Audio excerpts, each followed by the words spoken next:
C'est le maire de Perpignan, Louis Alliot, proche de Marine Le Pen, à la veille du débat de l'entre-deux tours. Il est votre invité, Caroline Roux, pour les 4V. Bonjour et bienvenue à tous les deux. Bonjour Louis Alliot. Bonjour. Nous allons commencer par l'Ukraine. La bataille pour le Donbass a commencé. Le président ukrainien a redit cette nuit dans une vidéo sa détermination à se battre pour sauver son pays. Vous êtes du côté de celui qui défend son territoire, son pays, ses frontières ? Résolument, et évidemment, il faut condamner sans réserve cette agression. Et c'est vrai que ce peuple ukrainien donne des leçons à beaucoup de monde de patriotisme. Et j'allais dire, face à l'armada russe, mène une résistance particulièrement efficace. Et c'est admirable à voir et tragique. Et si vous étiez aux responsabilités, vous aideriez sans état d'âme les Ukrainiens ? Oui. Financièrement, militairement ? Je pense qu'aujourd'hui, il y a plus de sujet. Depuis l'agression russe, on voit bien qui agresse et qui se défend. Et de ce point de vue-là, on a une responsabilité d'aller aider notamment les populations qui souffrent, mais aussi de tout faire pour obtenir un cessez-le-feu et protéger les populations civiles. Pourquoi je vous pose la question ? Parce que lors de sa dernière conférence de presse sur les affaires diplomatiques, Marine Le Pen a évoqué un rapprochement entre l'OTAN et la Russie. Elle se dit même que c'était un objectif. Voter Marine Le Pen, c'est voter pour un rapprochement avec Vladimir Poutine ? Non, mais la Russie disparaîtra pas de la carte du monde et il faut quand même discuter avec. Et d'ailleurs, M. Macron, lui, discute tous les jours avec M. Poutine. Donc, c'est simplement pour dire qu'il ne faut pas rejeter la Russie dans les bras de la Chine et tout faire pour tenter de l'amarrer à l'Europe et de continuer. Elle est déjà dans les bras de la Chine. Oui, pas tout à fait. Elle est aussi dans les bras de l'Allemagne, puisqu'elle nous vend 70% du gaz, si vous voulez. Donc, il faut aussi remettre les choses à leur place. On a beaucoup fait, je pense, pour une diplomatie avec la Russie pendant des années. Et je pense qu'aujourd'hui, c'est une condamnation sans réserve, mais demain, une discussion, parce qu'il faut toujours discuter, y compris avec les pays les plus dangereux. Et ces images et tout ce qui se passe là-bas, ces crimes de guerre n'y changent rien. Il n'y change rien. Vous savez, aujourd'hui, l'Arabie Saoudite est en train de bombarder le Yémen avec des armes françaises, d'ailleurs, et il n'y a pas trop de condamnation. Donc oui, ça change beaucoup de choses. On ne peut pas imaginer qu'on reçoive Vladimir Poutine à Versailles, comme l'avait fait le président Macron, demain de la même manière. C'est évident. Mais il n'en demeure pas moins que les diplomaties devront discuter avec la diplomatie russe, tout simplement pour gérer les affaires du monde. Mais juste un dernier mot là-dessus. Quand il décerne un titre honorifique à la 64e brigade de fusiliers motorisés accusés d'avoir commis des exactions à Boutcha, il les décerne, c'est-à-dire qu'il les récompense là où des crimes de guerre ont été commis. C'est une provocation et c'est inadmissible, voilà, il faut quand même le dire. On parle du débat. Ce sera l'unique débat, naturellement, le débat de l'entre-deux tours. Marine Le Pen s'est isolée pour quelques jours, jusqu'à demain. Que doit-elle démontrer ? Tout simplement, voilà, il y a une posture à prendre, c'est celle du président de la République. On est dans un deuxième tour pour rassembler plus de 50% des Français. Et le président qui sera élu, ou la présidente, dimanche, sera la présidente de tous les Français. Il faut s'adresser... Donc elle doit montrer quoi ? Qu'elle est crédible ou qu'elle doit et qu'elle sait rassembler ?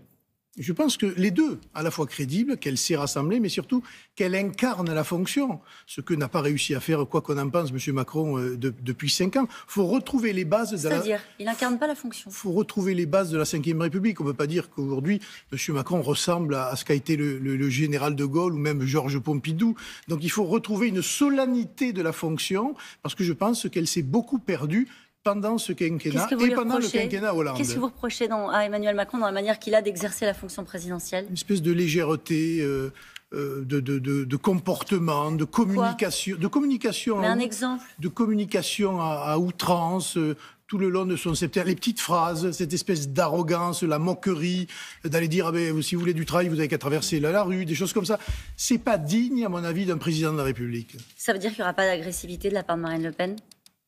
J'espère qu'il n'y aura pas d'agressivité générale. Il y en a vu la dernière fois. Oui, M. Macron n'a pas manqué non plus d'être agressif la dernière fois. J'espère que ce sera solennel, sérieux, argument contre argument, projet contre projet, parce que les Français, quand même, méritent une explication sur le bilan de M. Macron et sur le projet, précisément, de Marine Le Pen et de M. Macron pour les années à venir. Vous considérez que c'est un débat décisif ou que l'essentiel est fait pour Marine Le Pen dans ce qu'elle a eu à démontrer aux Français ?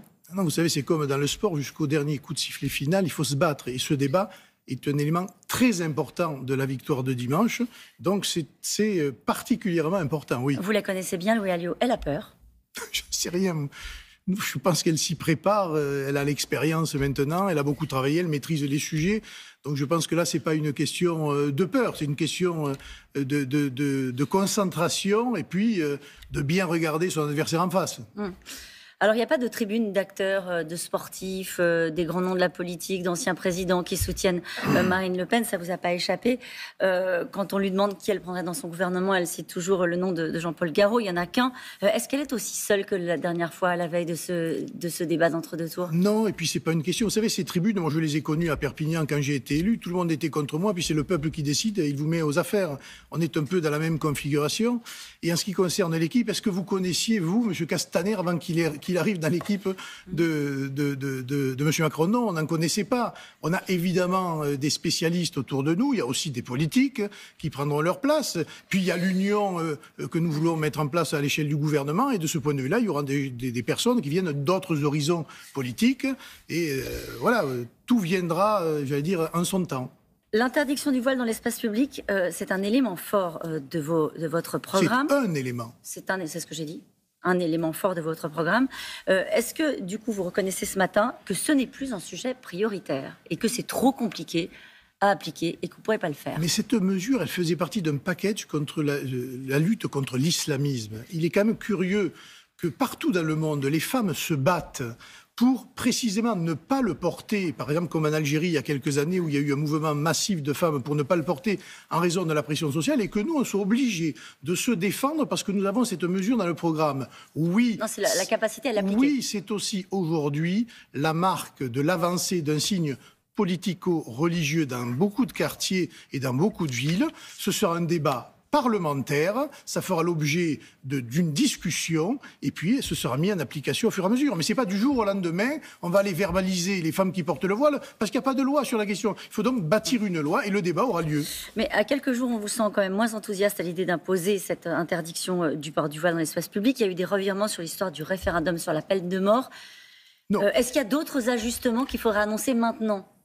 Par exemple, sur la constitutionnalité de votre programme, il y a eu beaucoup de débats d'experts, vous le savez bien. Oui, alors ça, laissez-moi vous dire, moi qui suis un spécialiste de ça, j'entends des professeurs qui racontent n'importe quoi. Voilà, le général de Gaulle, en 62, a imposé l'élection du président de la République en passant par la voie de l'article 11. Depuis, même François Mitterrand, Jacques Chirac, tout le monde considère que l'article 11 est une voie constitutionnelle pour réviser la Constitution. Il faut passer par le Parlement. Évidemment. Avant. Évidemment. Non. Non. Mais l'article 11, lui, permet... Vous avez l'article 89, vous avez les deux chambres, et vous avez l'article 11. Tous les constitutionnalistes dignes de ce nom, j'en prends un, le doyen Zorbib, par exemple, a fait une tribune la semaine dernière, où il dit évidemment que l'article 11 est un article de la Constitution qui permet de réviser la Constitution. Parce que sinon, toutes les élections présidentielles depuis De Gaulle sont finalement illégitimes et illégales. Ce que je doute, évidemment. Donc ce ne sera pas un coup d'État institutionnel et constitutionnel. Oui, et vous respecterez... vous vous souvenez la phrase de Mitterrand sur la Constitution de 58, le coup d'État permanent. Ça ne l'a pas empêché de gouverner pendant 14 ans et de bien se mettre les institutions à sa fonction. Donc il faut arrêter avec ce genre de choses. Tout ça est fait pour faire peur. Le texte existe, il est ce qu'il est. Et vous savez, l'article 3 de la Constitution, la souveraineté s'exerce par ses représentants ou par la voie du référendum. Vous avez l'air d'être très précis sur le sujet. Est-ce que le Conseil constitutionnel peut ou pas décider si un référendum est constitutionnel? Non, il donne un avis, il n'est pas là pour réviser la Constitution. Il donne un avis. D'accord. Voilà. Et cet avis ne sera pas respecté. Si le Conseil constitutionnel dit que votre référendum n'est pas conforme à la Constitution, vous ne respecterez pas cet avis. Écoutez, c'est le peuple qui décide. Quand le général de Gaulle a eu les mêmes préventions en 62 et la fameuse affaire de Gaston Monnerville, eh bien, il a soumis ce référendum au peuple et le peuple a voté. Le peuple plus que le Conseil constitutionnel. Heureusement, vous savez, c'est la souveraineté qui appartient au peuple. Le Conseil constitutionnel est un organisme technique qui vise à contrôler la constitutionnalité. Vous en aurez besoin quand même du Conseil constitutionnel ou pas? Vous pouvez vous en passer? Ah non, vous ne pouvez pas vous en passer. Mais il ne peut pas quand même aller à l'encontre de ce que veut le peuple. Parce que ça, c'est un vrai sujet. Vous avez Henri Guénaud qui, hier, a rédigé une tribune pour rappeler ce qu'était précisément la voie de l'article 11 et ce que ne pouvait pas faire le Conseil constitutionnel. Louis Alliot, est-ce que cette élection sera un référendum pour ou contre l'Europe, pour ou contre l'écologie, pour ou contre la République fraternelle dans laquelle nous croyons? C'est Emmanuel Macron qui le dit. Oui, mais en revanche, il a raison de le dire sur l'Europe et qu'il fasse attention parce que ce référendum sur l'Europe a déjà eu lieu en 2005. Et dans les urnes, des bulletins de droite et des bulletins de gauche Oui. se sont mêlés pour rejeter la Constitution européenne, parce que les Français ne veulent pas de ce système européen. Ils sont européens, ils veulent une autre Europe, mais pas celle-là. Justement, sur l'Europe, l'Office européen de lutte antifraude accuse Marine Le Pen et vous et d'autres parlementaires européens d'avoir détourné 600 000 euros d'argent public européen. Le parquet de Paris confirme avoir reçu ce rapport. Est-ce que vous-même, vous avez été interrogé sur ce dossier? Violation des droits de la défense, violation du secret de l'instruction, et je n'ai pas été interrogé, j'ai pas eu accès à mon dossier, donc on va déposer... Vous le demandez? Ah bien sûr, et on va déposer une plainte pour savoir comment peut se trouver sur la place publique des choses dont nous ne sommes même pas informés. Ça s'appelle ça une violation de l'état de droit. Merci beaucoup, Louis Alliot. Merci.